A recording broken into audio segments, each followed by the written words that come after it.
Welcome back. You're watching Al Jazeera. I'm Nastasia Tay here in Doha. Let's remind you of our headlines. Gaza's oldest church has been hit by Israeli airstrikes, killing at least 2 Palestinians. It's believed that dozens of people remain trapped under the rubble. Many internally displaced people, mostly Christian Palestinians, were sheltering in that Greek Orthodox church. It's one of the oldest surviving churches in the world. British Prime Minister Rishi Sunak has met with Saudi Arabia's Crown Prince Mohammed bin Salman in the capital, Riyadh. It's his second stop on his Middle East tour, which also included a visit to Israel. Israel has agreed to allow 20 trucks of humanitarian aid into Gaza from the Rafah crossing with Egypt on Friday. But aid organizations say that's simply not enough, and there's also no guarantee it'll be distributed.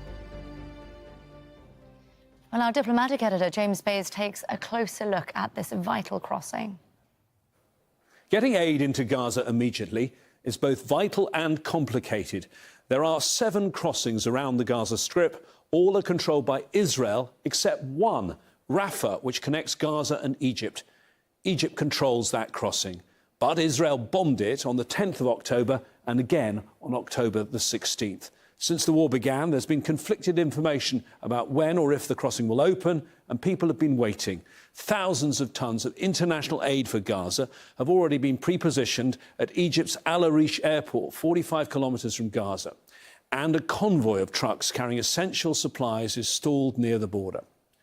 Egypt has reinforced its side of the Rafah crossing with concrete walls. It doesn't want a repeat of 2008, when thousands of people stormed the barrier from the Gaza side.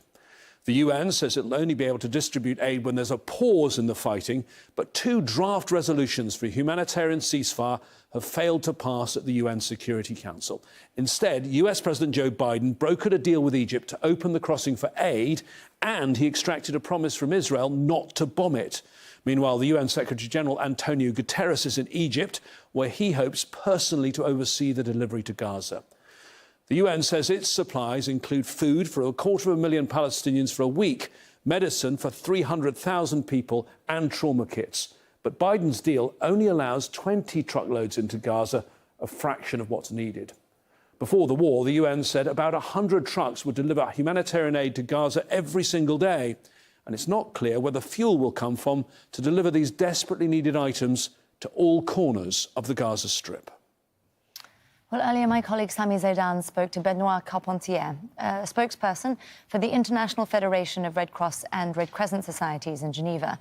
He told us about the difficulty of providing aid to 2 million Palestinians under siege in Gaza. We are talking about 2 million people that are basically in need of everything. So 20 trucks will be a drop in the ocean. It needs to be much more than that. Obviously, we do welcome any aid entering in the country, but we will have to have much more than that to be able to fit the needs of all the people that are in Gaza, those that are in the south, but all those that have stayed more up north. Israel has bombed the Rafah crossing before. Do you know if it's even ready at this point to quickly, efficiently process aid? No, it's very complicated to know exactly, and we don't even know the conditions. I mean, what we know is that there's, for any humanitarian aid action distribution, there needs to be safety. We need to make sure that the area where the aid is going, the passage where whatever convoy will come is safe. And then we need safety for the people for the civilians that will be receiving the aid, and for the health workers that will be distributing it. So it's still very unclear on all the conditions around this opening. Initially, the diplomatic discussions were about a ceasefire. Then it shifted and watered down to a humanitarian pause in fighting. As far as you know, as an aid organization, has anyone given you any guarantees, any commitments that there will not be airstrikes when you're supposed to be receiving and distributing aid? No, I don't think we have any commitment at this stage, at least, and there's probably negotiations ongoing. But we've seen over the last 10 days, the bombing has been ongoing. We've lost tragically 4 of our paramedics from the Palestinian Red Crescent while they were carrying their duty, trying to save lives. So this is when people are being injured or dead while they are helping people. It's terrible for us because they're really trying to do their job the best they can. They are in hospitals, in two hospitals in Gaza, and they've refused to leave because they are trying to help their patients, the people that they're taking care of for now days and weeks. Well, as Israel's bombardment of Gaza continues, its ground forces are massing near the Strip's northern border. Our correspondent Teresa Bow is in the coastal city of Ashkelon, where thousands of troops have gathered and many civilians have fled.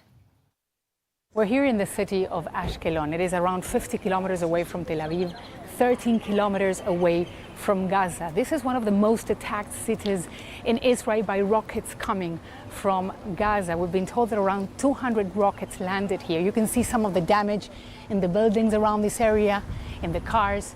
Most of the people we have spoken to say they're in shock, still trying to recover with what happened here. We've been talking to some of the people in the municipality, and they believe that the situation will only get worse. We are waiting for the next steps of the army, and upon that we will act. So I'm not in the army anymore, so I cannot share what is going to happen, but we know that it's not going to be a short cycle. By all means, and by all signs, it's going to be weeks, months, whatever. It looks like we are not going to give up before we can go back to a safe zone. Here in southern Israel, there's a clear buildup. We have seen tanks and armored vehicles and soldiers getting to this part of the country. The government has extended the military zone. A few days ago, we were able to make it closer to the border with Gaza. Now we're not able to do that. Most of the towns around all of these areas have been evacuated, or there's only military personnel or security personnel or officials. It's not clear yet whether a ground offensive will take place, but certainly there's lots and lots of military forces that are facing Gaza, getting ready for what it looks like a ground invasion. Most of the people we have spoken to here say that they do support a ground invasion, and what is evident is that everyone here is getting ready for a next stage of this war. Teresa Bow, Al Jazeera, Ashkelon. Well, Israel's defense minister, Yoav Gallant, has now visited troops stationed near Gaza, and he suggested a ground invasion could be nearing. We trust you and count on you. Carry on training while there is time. Get organized, be prepared. The command will come. Thanks, guys. We count on you. Good luck. And anyone who now sees Gaza from a distance will see it from the inside. I promise you. Well, for more on those comments, Imran Khan joins us now from occupied East Jerusalem. Imran, how imminent is a ground offensive, given what we're hearing now from senior military leaders? Well, take a look at the language that's being used. Yoav Gallant there, the defense minister, saying you will see Gaza from the inside soon. This is all about gearing up Israel and the domestic audience for this ground offensive. Now, right now, as you heard my colleague Teresa Bow reporting from Ashkelon, most of that area around the Gaza border has actually been turned into a closed military zone.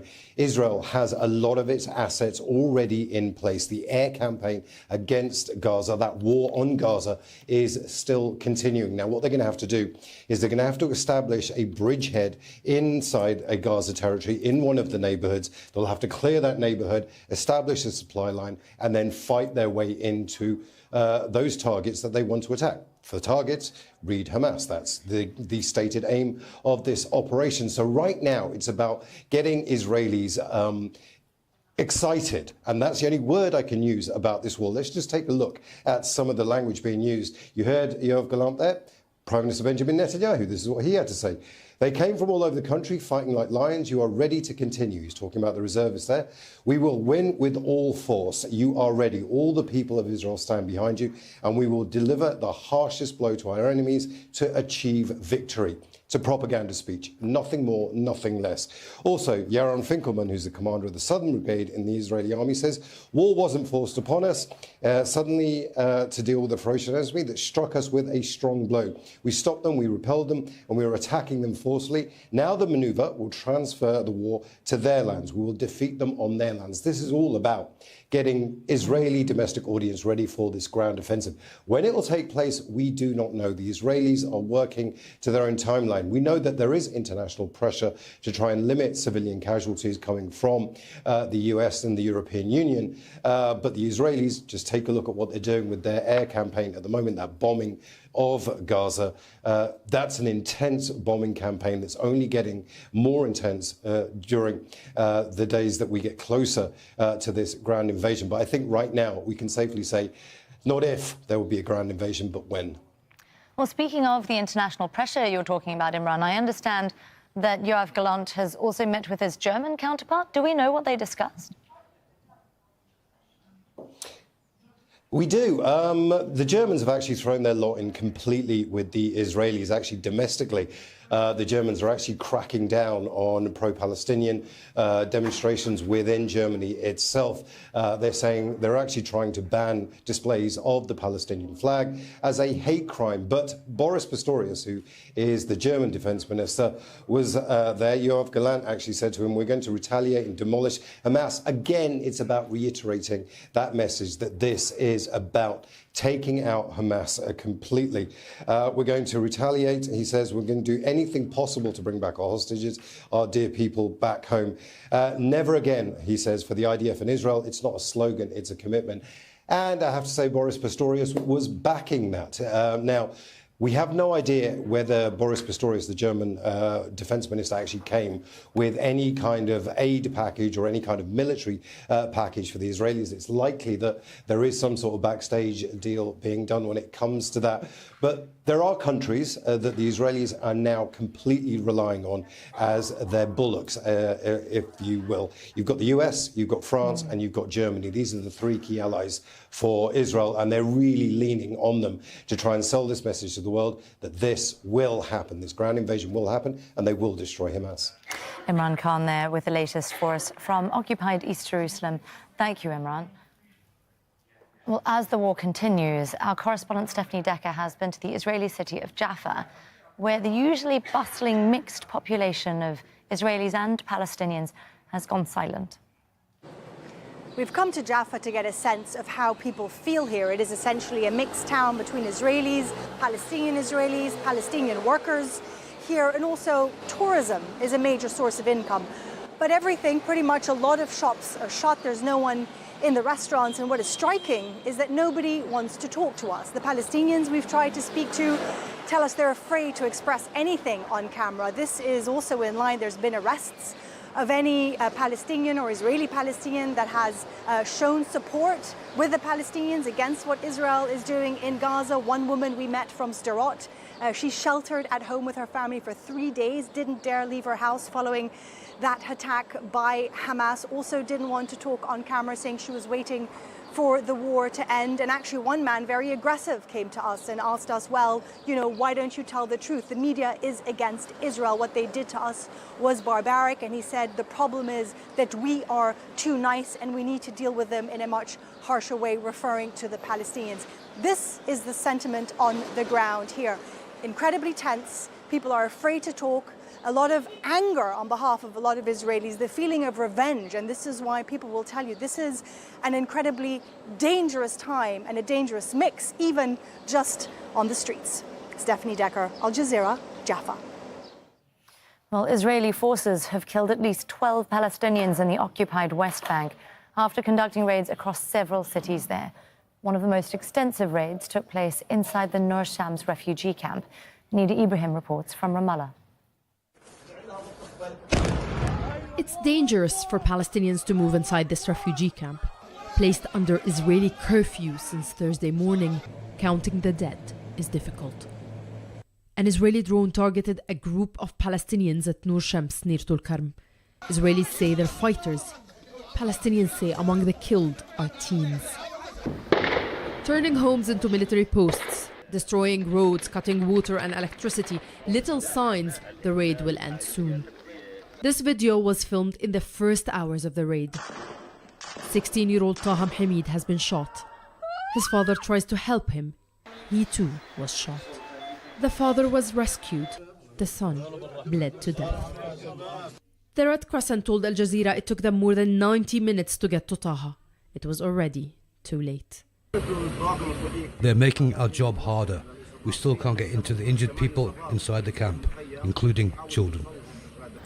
Nur Shams refugee camp houses dozens of Palestinian fighters and is regularly targeted by Israeli forces searching for armed groups. Israeli forces exchanged fire with fighters, injuring some Israeli soldiers.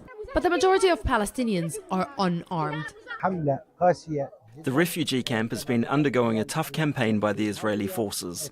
For months now, they've been damaging the infrastructure, arresting people, raiding homes and destroying roads, which increases people's suffering.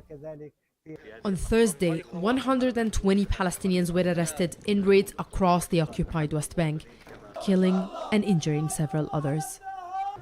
Palestinians here say they're united in grief with Gaza. 2 funeral processions are making their way through the streets of Ramallah.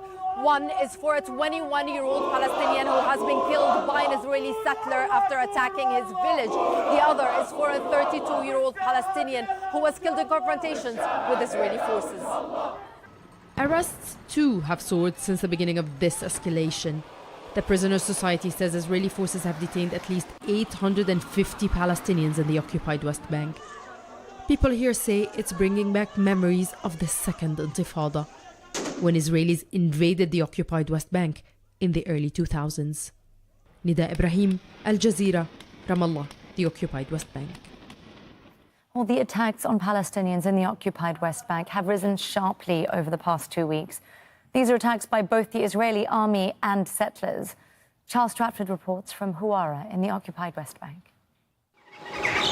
The streets are virtually empty in Huwara, Palestinian village on the outskirts of Nablus in the occupied West Bank. Illegal Israeli settlements line the ridges of surrounding hills. Construction of more continues. Clashes between Palestinians and Israeli settlers are common here.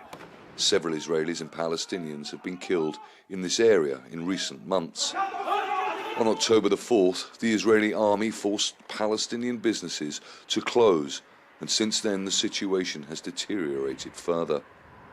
People are here, but they are just too afraid to leave their homes.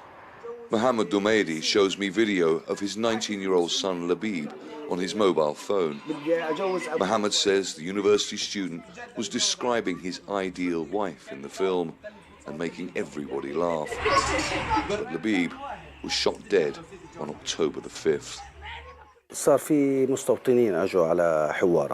The settlers gathered near the gas station. Another group came from another area. They walked along the road. No one talked to them. No one threw stones at them. They were screaming and swearing. Suddenly, they started shooting randomly and smashed a car.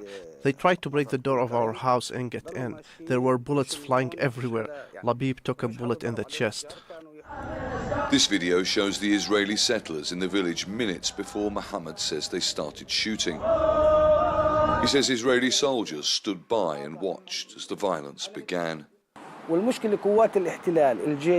Without the soldiers' protection, they wouldn't dare to do this. They want us out of this village. Labib had a lot of hopes and dreams. He wanted to be a businessman. He wanted to be a graphic designer, cameraman, but these dreams are now lost. Labib's mum, Najla, takes me to the spot where her son was shot. سمعت إطلاق النار حسيت قلبي طلع من مكانه. When I heard the shooting, I felt my heart leap. I started saying, "My sons, my sons."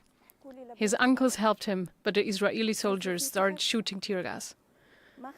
They laid him on the street, and the Israeli soldiers said no ambulance could come. We just needed an ambulance. It seemed that they waited for him to die before they let the ambulance in.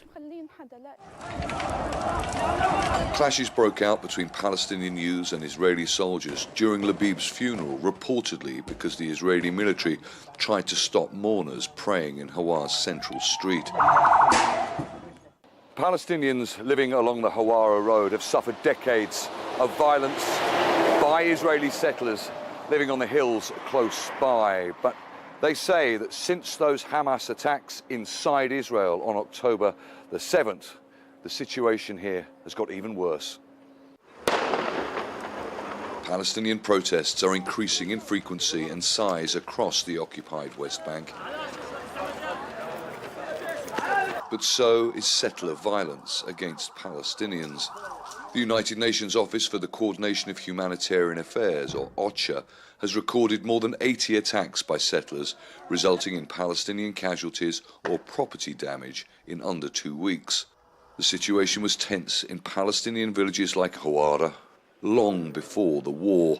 Labib's family say the young man who had so much ambition will always be remembered for his humour and dreams. Charles Stratford, Al Jazeera, Hawara in the occupied West Bank. Well, there have been protests around the world in support of the Palestinian people.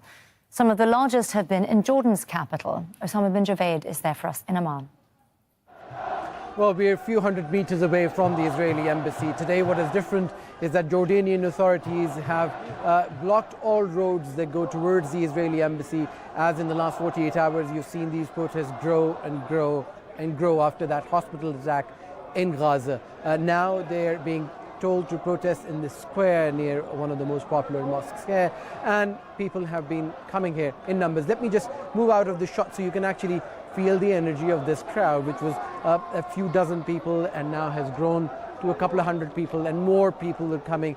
There's a large police presence here, and as we've been witnessing in the last few days, people are angry, and this has become an avenue of expression for a lot of people, that it becomes a mourning space for them where they come and mourn their dead.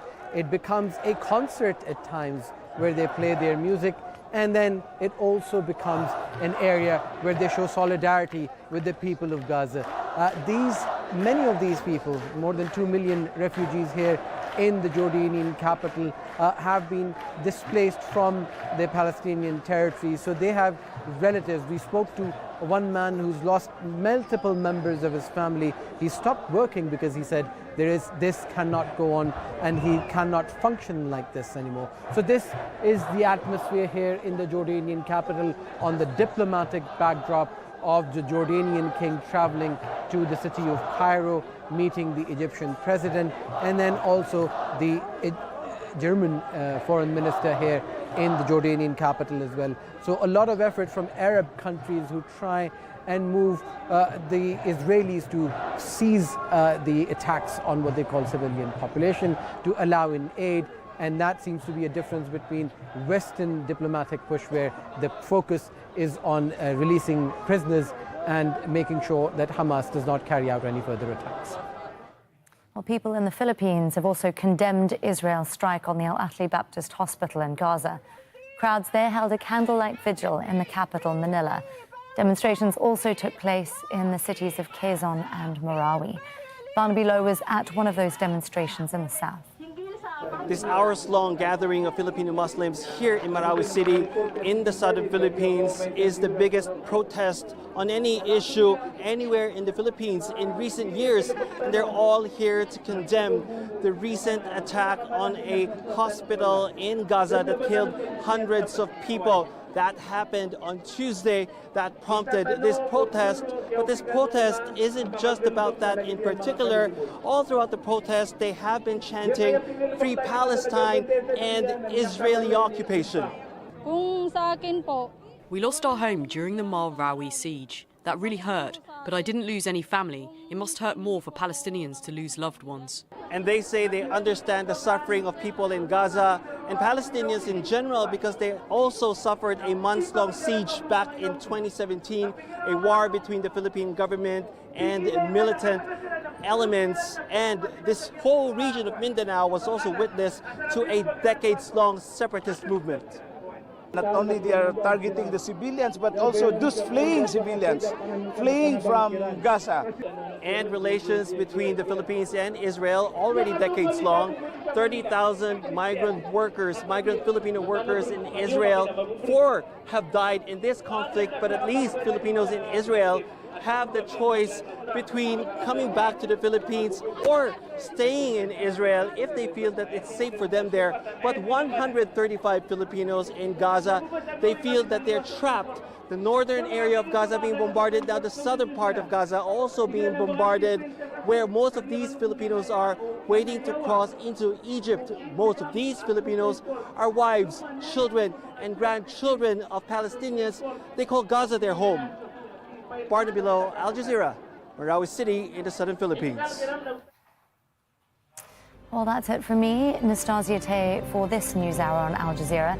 But let's remind you of our top story before we go. Gaza's oldest church has been hit by Israeli airstrikes, killing at least 2 Palestinians. It's still believed that dozens of people remain trapped there under the rubble.